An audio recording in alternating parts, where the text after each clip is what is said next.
CM Revanth రెడ్డిపై శాసనమండలి chairman Gutta Sukhender రెడ్డికి పలువురు ఎమ్మెల్సీలు ఫిర్యాదు చేశారు. ముఖ్యమంత్రిగా ఉంటూ శాసనమండలిపై అనాలోచితంగా వ్యాఖ్యానించడం తీవ్రంగా ఖండించారు. పెద్దల సభను ఇరానీ కేఫ్గా ఎమ్మెల్సీ సభ్యులను రియల్ ఎస్టేట్ బ్రోకర్లుగా చిత్రీకరిస్తూ ఓ ఛానల్ ఇంటర్వ్యూలో రేవంత్ రెడ్డి మాట్లాడారు. సీఎం వ్యాఖ్యలపై చర్యలు తీసుకోవాలని శాసనమండలి చైర్మన్ గుత్తా సుఖేందర్ రెడ్డిని కోరారు. వినతి పత్రంలో అందించిన వారిలో ఎమ్మెల్సీలు ఎంఎస్ ప్రభాకర్, దేశపతి శ్రీనివాస్, సురభి వాణిదేవి ఉన్నారు.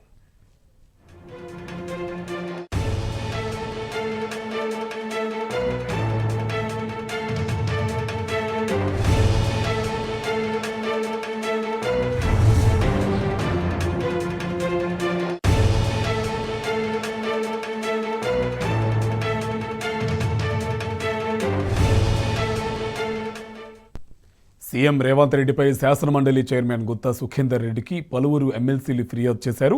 ముఖ్యమంత్రిగా ఉంటూ శాసనమండలిపై అనాలోచితంగా వ్యాఖ్యానించడాన్ని తీవ్రంగా ఖండించారు. పెద్దల సభను ఇరానీ కేఫ్గా ఎమ్మెల్సీ సభ్యులను రియల్ ఎస్టేట్ బ్రోకర్లుగా చిత్రీకరిస్తూ ఓ ఛానల్ ఇంటర్వ్యూలో రేవంత్ రెడ్డి మాట్లాడారు. సీఎం వ్యాఖ్యలపై చర్యలు తీసుకోవాలని శాసనమండలి చైర్మన్ గుత్తా సుఖేందర్ రెడ్డిని కోరారు.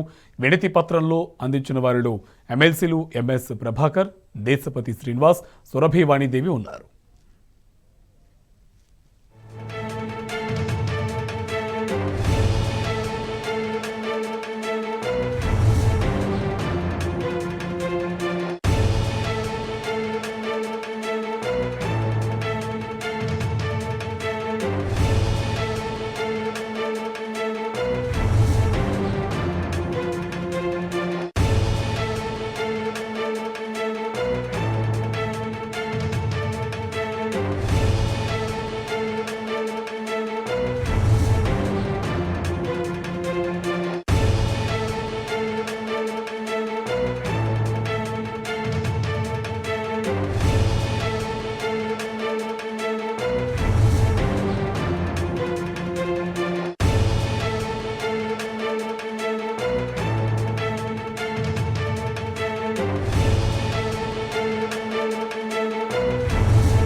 సీఎం రేవంత్ రెడ్డిపై శాసనమండలి చైర్మన్ గుత్తా సుఖేందర్ రెడ్డికి పలువురు ఎమ్మెల్సీలు ఫిర్యాదు చేశారు. ముఖ్యమంత్రిగా ఉంటూ శాసనమండలిపై అనాలోచితంగా వ్యాఖ్యానించడాన్ని తీవ్రంగా ఖండించారు. పెద్దల సభను ఇరానీ కేఫ్గా ఎమ్మెల్సీ సభ్యులను రియల్ ఎస్టేట్ బ్రోకర్లుగా చిత్రీకరిస్తూ ఓ ఛానల్ ఇంటర్వ్యూలో రేవంత్ రెడ్డి మాట్లాడారు. సీఎం వ్యాఖ్యలపై చర్యలు తీసుకోవాలని శాసనమండలి చైర్మన్ గుత్తా సుఖేందర్ రెడ్డిని కోరారు. వినతి పత్రంలో అందించిన వారిలో ఎమ్మెల్సీలు ఎంఎస్ ప్రభాకర్, దేశపతి శ్రీనివాస్, సురభి వాణిదేవి ఉన్నారు.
సీఎం రేవంత్ రెడ్డిపై శాసనమండలి చైర్మన్ గుత్తా సుఖేందర్ రెడ్డికి పలువురు ఎమ్మెల్సీలు ఫిర్యాదు చేశారు.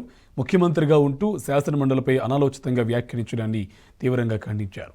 పెద్దల సభను ఇరానీ కేఫ్గా ఎమ్మెల్సీ సభ్యులను రియల్ ఎస్టేట్ బ్రోకర్లుగా చిత్రీకరిస్తూ ఓ ఛానల్ ఇంటర్వ్యూలో రేవంత్ రెడ్డి మాట్లాడారు.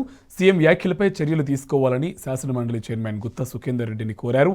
వినతి పత్రంలో అందించిన వారిలో ఎమ్మెల్సీలు ఎంఎస్ ప్రభాకర్, దేశపతి శ్రీనివాస్, సురభి వాణిదేవి ఉన్నారు.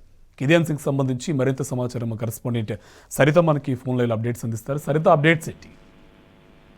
కుమార్, ఎమ్మెల్సీలు బీఆర్ఎస్ పార్టీకి సంబంధించినటువంటి ఎమ్మెల్సీలు ఎంఎస్ ప్రభాకర్, దేశపతి శ్రీనివాస్, సురభి వాణిదేవులు కౌన్సిల్ చైర్మన్ గుత్తా సుఖేందర్ రెడ్డికి వినతి పత్రం ఇవ్వడం జరిగింది. ముఖ్యంగా మొన్న ఒక ఛానల్ కి ఇచ్చినటువంటి ఇంటర్వ్యూలో రేవంత్ రెడ్డి శాసన మండలిని ఇరానీ కేసుగా వ్యాఖ్యానించడం జరిగింది. అదేవిధంగా సభ్యులను రియల్ ఎస్టేట్ బ్రోకర్లుగా చిత్రీకరిస్తూ ఆ ఛానల్ ఇంటర్వ్యూకి ఇచ్చినటువంటి వ్యాఖ్యల పైన కఠిన చర్యలు తీసుకోవాలని కోరుతూ కౌన్సిల్ చైర్మన్ గుత్తా సుఖేందర్ రెడ్డికి బీఆర్ఎస్ పార్టీకి సంబంధించినటువంటి ఎమ్మెల్సీలు వినతి పత్రాన్ని ఇవ్వడం జరిగింది. ముఖ్యంగా మొన్న జరిగినటువంటి ఒక ఛానల్ కి ఇచ్చినటువంటి ఇంటర్వ్యూలో ఇదివరకు గతంలో శాసన మండలిని చూసినట్లయితే ఏ విధంగా ఉంది, ఇప్పుడు శాసన మండలిని చూసినట్లయితే శాసన మండలిలో ఉన్నటువంటి సభ్యులందరూ రియల్ ఎస్టేట్ బ్రోకర్ల లాగా కనిపిస్తున్నారు. రియల్ ఎస్టేట్ నుంచి వచ్చినటువంటి వాళ్ళలాగా గతంలో శాసన మండలిని చూసినప్పుడు వేరే రకంగా ఉంటుండే. ఎందుకంటే తను అంతకు ముందు మండలి సభ్యుడిగా ఉన్నప్పుడు ఉన్నటువంటి వాతావరణం ఇప్పుడు లేదు. ఇప్పుడు ఉన్నటువంటి వాళ్ళందరూ చూస్తుంటే రియల్ ఎస్టేట్ కి సంబంధించినటువంటి వాళ్ళలాగా కనిపిస్తున్నారు అనేటువంటి వ్యాఖ్యలు. అదేవిధంగా ఇరానీ కేసుకి వెళ్ళినట్లుగా కనిపిస్తుంది.